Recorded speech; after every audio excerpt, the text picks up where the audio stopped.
Hello, Chris Lee and Brian Edwards of Southeastern 16, presented by FanDuel. Today we are previewing Vanderbilt's road trip to South Carolina.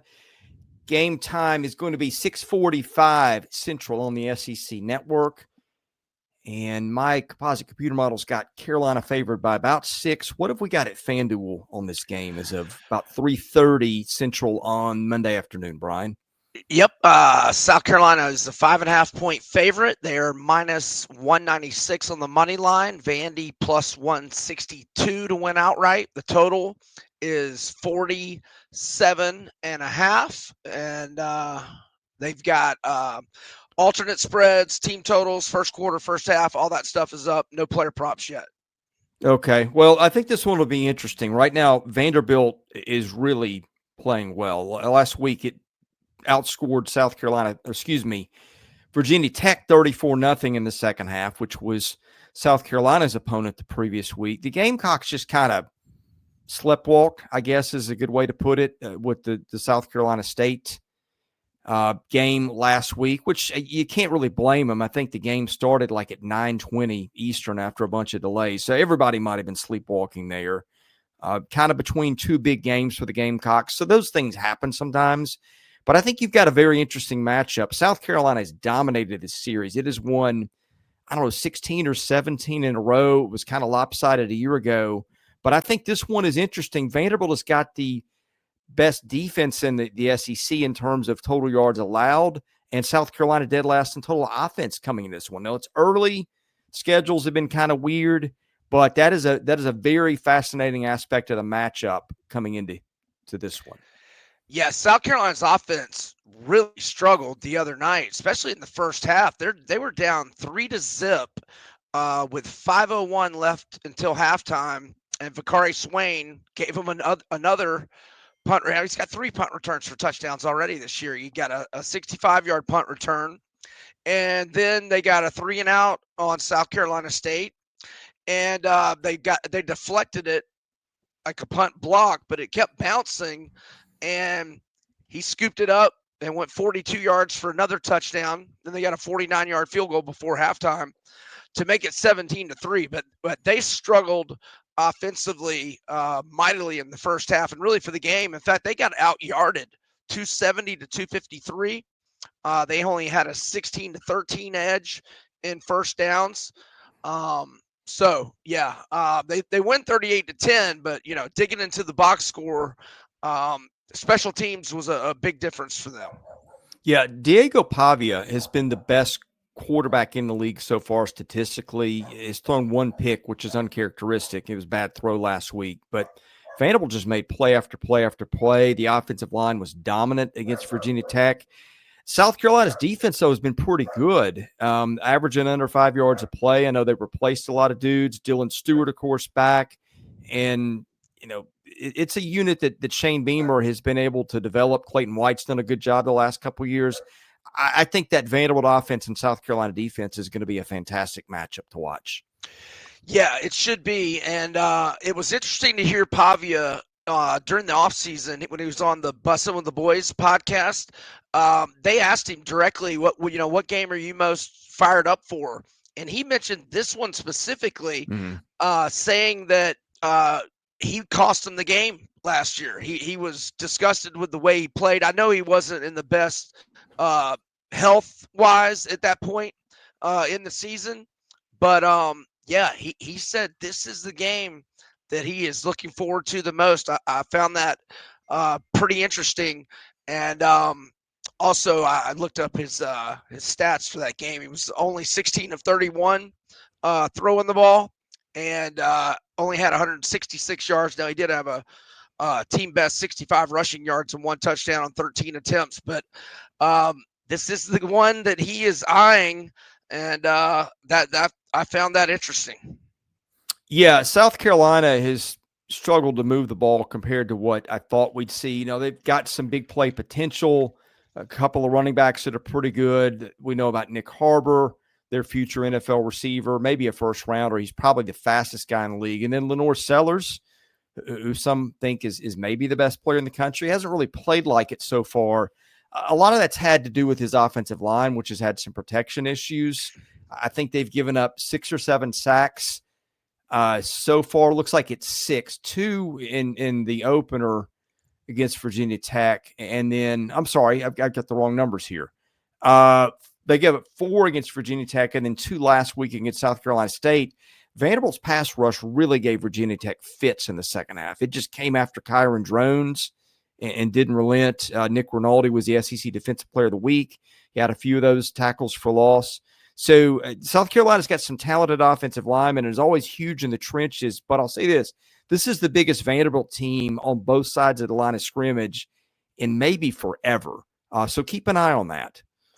Yeah, if I'm Beamer, I think Rasul Faison has got to get more touches. I mean, he only had 5 carries the other night, and he had 21 yards, and he only had 7 carries against Va Tech.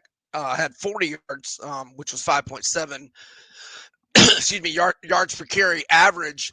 South Carolina's dealing with some injuries as well. One of the more notable ones is cornerback Judge Collier.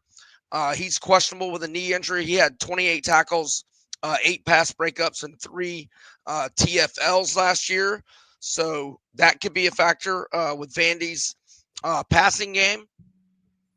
And you said Vandy got out pretty injury-free the other night? I think so. Yeah. I mean, we'll wait and see. Clark Lee, his press conference is on Tuesday. I think most other teams in the league have theirs Monday. So, yeah, I wouldn't report that yet, and I'm not, but Right. Watched that game. Didn't see a lot of guys down for them. Did Cole Spence end up playing?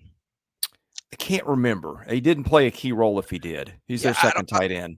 I didn't see him in the box score, but I know he's more blocking tight end. Yeah. Other special teams, always a discussion when these teams play, but 2 of the better special teams units in the country most years. Vanderbilt, I think, actually was better than South Carolina a year ago, and Carolina lost like all these guys, and yet here they are returning, 3 punts for touchdowns already. I mean, Shane Beamer just knows how to coach it. That's another fascinating thing to watch because both teams have punt returners who can break them. Vanderbilt's is Martell Height. They're always good in the kicking game and been pretty good in coverage. So I don't know that any team's got an advantage there, but you can't talk South Carolina and even Vanderbilt without mentioning that factor too. Yeah, I mean, obviously Swain has been key, and that was that a spread? Yeah, it was a spread covering punt return for touchdown against Va Tech. Just some gambling stats, Chris. Now with the spread cover and outright win the other night, Diego Pavia arrived on campus. Vandy's been an underdog 11 times. 9-2 against the spread with 6 outright wins. They've been a road underdog 5 times, 5-0 against the spread with 3 outright wins. And under Shane Beamer as a home favorite, the Gamecocks are 11-7 against the spread. Interesting. Well, a lot of information before we make our picks, and before we do, we just remind you we're also presented by Game Time Sidekicks. They make fantastic stuff. Officially licensed stainless steel drinkware, all SEC schools, over 350 other universities, everything from stainless steel sippy cups, tumblers, 40-ounce bottles, and shaker cups. SE16 gets you 20% off your entire order at GameTimeSidekicks.com.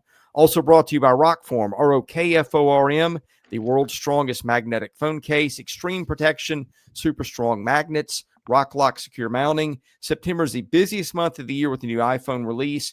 Get 25% off your order. SEC25 is the code to use there. Also presented by Hovey Dry Goods. That's HOVI. Hovey Dry Goods makes your new favorite hat. Look no further than Hovey hats for high-quality headwear with great fit and unique designs. They do the Bad Beat Team of the Week. This week it is Ole Miss, which caught a field goal to keep the Rebels from covering late. Promo code REBS, REBS, will get you a discount on your order at Hovey.com, HoveyDryGoods.com. They make great stuff too. Brian, let's get to picks. We'll start with you. Diego Pavia is healthy, and Vanderbilt is an underdog. Give me the Doors plus the 5.5, and I will call for the outright upset. I think Vandy gets a late field goal to win by 3. I've gone back and forth on this one. And on paper, Vanderbilt feels like it matches up really, really well with South Carolina. Having said that, Shane Beamer has just had something on this team, and it was before him too. I mentioned the winning streak in the series. It does not matter. There's some years that Vanderbilt came in, not a lot, but was probably the better team, and Carolina won anyway. It's in Columbia. Sometimes you do what makes you feel the least stupid, Brian, when you make picks. And there's part of me that goes, I'm tempted to pick Vandy. I mean, I really am, but it's like, well, if they lose it, you're just going to go, well, hey, you should have known. This is always Carolina's game. I'm going to default to the one that makes me feel less stupid. So I'm going to go there. I mean, and also, and it's not just that. I think South Carolina's due to play better. There's no doubt about it in my mind. They've gotten off to a slow start. Their best ball is always ahead of them. Now, usually that's later in the year. But I just think Shane Beamer they always figure out a way to defend Vanderbilt. And I'm going to go with that, but no outcome here would surprise me. Vandy can't let a big play on special teams happen, and they can't let Sellers get loose for a long run. If they can do those two things, they'll be right there in business with a great chance to win in the fourth quarter. Yeah, and that's another thing. I think Vanderbilt might be stronger at the point of attack right now, which is interesting. But I think the top end speed with Nick Harbor and some guys like that's something that's given Vanderbilt a problem in past years. And I think, like, I watched that game in person last year. Carolina had such an edge just in overall athleticism. Now, it's different teams, and Vanderbilt's gotten a lot better there. But that's another thing to keep in mind, too, is just that element of the matchup. I mean, Nick Harbor, not everybody's got one of him, and he could be your X factor here. So anyway, thank you for watching our content here at Southeastern 16. We'll be here to wrap this one up when it is over on Saturday night. Subscribe to do that and enable your notifications so you know. For Brian Edwards, I'm Chris Lee. You've been watching Southeastern 16, presented by FanDuel.